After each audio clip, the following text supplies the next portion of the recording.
So I just wanted to do this like we were having a cozy chat, nothing polished, over edited. I want this channel to be honest, real, raw, relatable. And it's called Breaking the Script, which is the title of my book, which is what this channel is about. The pillars of those books, there are 6 of them, which is about life, because it's not linear, it's not in a straight line, it's all in different parts. And this first video is all about pillar 1, which is food, body and control. So before I do carry on, I just want to say that I will be talking about eating disorders and disordered eating. And if this is something you may feel you will be triggered by, then please look after yourself and don't continue watching this video. I just want to start this by giving you some context into what I've been through in my life when it comes to disordered eating. It's taken over pretty much my whole adult life, well, from being a teenager to, gosh, I'd say only about 6 years ago, and I'm 48 this month. And it was only since writing the book that I actually figured it all out. Why? You know, I'd had years and years of therapy and was always trying to find that needle in the haystack of the thing that had to be the reason why I stopped eating, or had to be the reason why I was binging and making myself sick for 25 years. And by going back and going through everything about what I've learned and who I am, and it's not about one thing. And I finally now know what it is, and I've had to now do the work on that. But when you make a belief with yourself as a child, especially, so for me, you know, I was a bit of a chubby child. I was like severely overweight. I was probably about nine stone, which you could say is a bit overweight for like say a 10-year-old. But I was called fat a lot. I wasn't necessarily hugely bullied, but that word would get bandied around, and I always found myself alone a lot of the time. You know, I didn't have a massive group of friends, I wasn't hugely popular, and I so desperately wanted to be liked, desperately wanted to have friends and be popular and be beautiful and feel included. But kids can be dicks. Like, they're say what you see people, aren't they? So if kids see someone who looks a little bit different and they're fat, they're going to be like, you're fat. And it hurts. And as a kid, you do take that belief on. And then you learn what you can do to not be fat. And for me, I was always trying a wild diet. I didn't know what a diet was. I didn't know anything about calories or anything like that. You know, and at 10 years old, you get all your information, you know, from all these magazines that my mum used to read. Back then, the internet obviously wasn't around. So yes, all the information isn't as readily available as it is now on social media, and there's so much conflicting advice out there. I cannot tell you, like, we're fucked basically. Like, we're either fasting or we're not. You know, if we're fasting, we get high cortisol. You know, if we're not fasting, then we're gaining weight. You know, and don't get me started on midlife and weight gain and all of the things that we have to do and we have and not what to do. Anyway, sorry, rambling. I'm going to get to my point. It's only taken me in the last few years to start unwiring all of these beliefs that I made of myself as a child, and it's not easy to do. And I think the one thing that we should be doing as humans, our God-given right to survive, has been weaponized almost against us, and that most natural thing in the world is to eat. But it's become about restriction, obsession, control. It's become so manipulated by us that we don't know what we're doing anymore. We're literally fucking up our bodies every single day. And if you think about it, our bodies are so smart. It knows what it's doing. So when we start taking things away, i.e. food and the restriction, then, and I think that a lot of people restrict too much, and this is where the shit hits the fan, basically. So our bodies have a lot to deal with, like hormones, sleep, like cell renewal, regeneration, you know, if we've got any inflammation, any problems going on, it needs to deal with all that. If you drink alcohol, if you smoke, toxins, it's trying to deal with a lot, you know. So everything's happening in our gut, our liver, you know, they're basically the motherboards of our bodies. You know, you've got kidneys doing its function, you know, brain function, everything. The last thing our bodies want to do is give our fat away, which keeps us alive. Now, if we've got too much of it, yeah, it can spare some. But what happens is, when you restrict calories too much, if you're going a little bit of a deficit, that's fine. And it'll come off slowly. But if you go into a big deficit, you'll lose loads of water weight to begin with. Fat will start coming off because it's not sensed what's coming yet, okay? It doesn't need this extra weight, but it's not sensed that, hang on, they're not bringing any more fuel in. We need to pump the brakes down on this. We need to stop before they die. It's pretty much how it goes.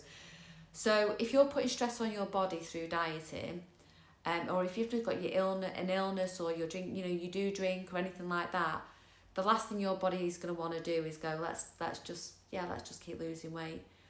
Fat on our bodies is energy. And if it's not getting energy, it's going to slow it down to meet what you're eating eventually. And that's why people rebound so much. And it's why the diet industry is £1 billion industry or more. It keeps us locked in the cycle.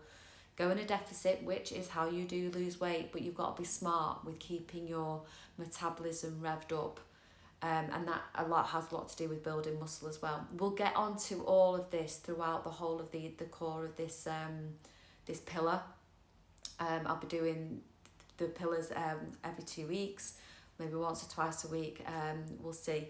So I've just made a few notes because I didn't want to just ramble and not know what I was going on about, but this is kind of what this is about. It's about helping people who start a diet and then don't know how to get out of one, and doing it healthily. This isn't about restriction. We ain't restricting anymore. We're going to fuel our bodies, especially if you're in midlife.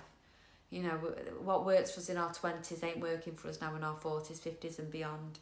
So, here we go. What have I written down here for you, lovely lot? So I'm going to read a few snippets from chapter 1, Dying to be Thin.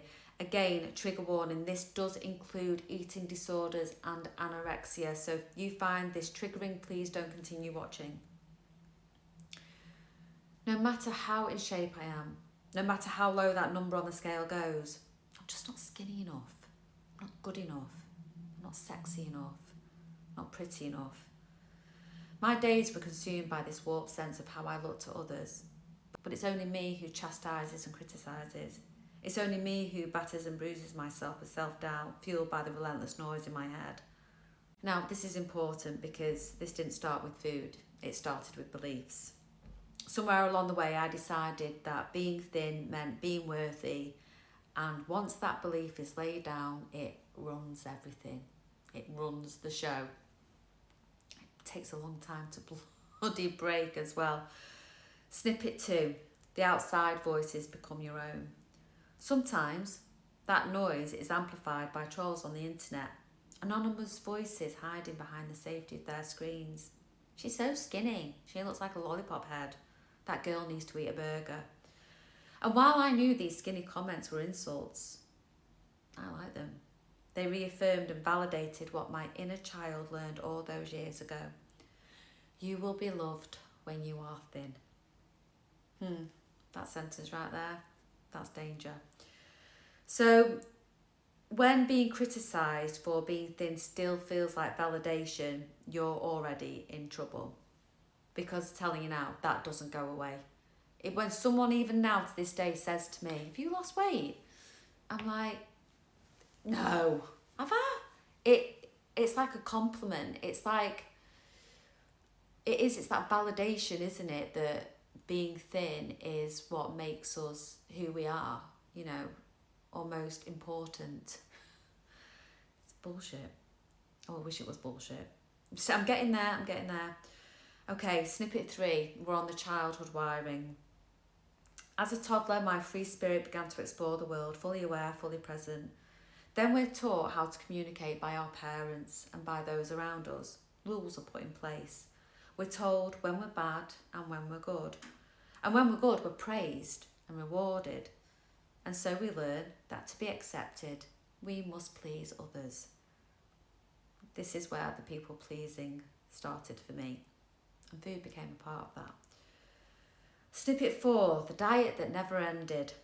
So one day I decided, that's it, I'm going on a diet.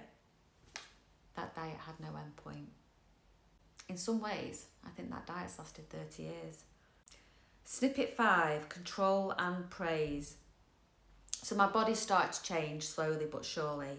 And with that change came attention, but not just from my friends, from boys. That feeling I got when someone said, have you lost weight, was indescribable. And even now, if someone says it, that old feeling washes over me. That feeling becomes addictive and it pulls you in deeper. Snippet 6, the escalation.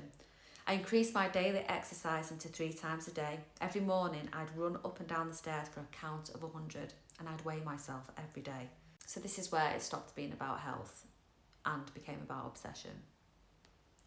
The doctor. Yeah. Sorry, I have mentioned this earlier, but it's just that moment where someone tells you you're gonna die, and all you have is fear that you're not gonna wake up the next morning. So yeah, I've mentioned this. I went to see my doctor for a second time, a different one. The first doctor was useless and told me that there was nothing wrong with me, and I was just like, bitch. Almost like I wanted this to be something wrong with me. Oh, hello. So yes, at 15 I was told that I may as well get run over by a bus because I was going to die any day. I was under 4 stone and I was scared. Yep, the doctor confirmed that I had anorexia, and I did think finally a label. I thought, you know, it was finally being acknowledged that something was wrong with me. But that label didn't change that belief. And without changing that belief, nothing changes, which is very, very true. Okay, so the reality, this is snippet 9. Over the next few months, I rapidly wasted away. I had no friends and I was a shadow of my former self. My personality was non-existent. This is what people don't see when they glamorise thinness. It's so fucking true. I'm sharing this because these beliefs are everywhere again, and they are really dangerous. Food is a basic human need, and it's been turned into an obsession, punishment, and £1 billion industry. So this channel is about breaking the script. It's about breaking that script. So in the next video, I'll continue the conversation, and if you want to, in the meantime, get my book, you can get it from my website as a personally signed copy. This is a limited edition glossy cover. Once these are gone, there will be no more. So yeah, the link is in my bio there. Until next time, please look after yourself, and I hope you're on your way to breaking your own script. Bye for now.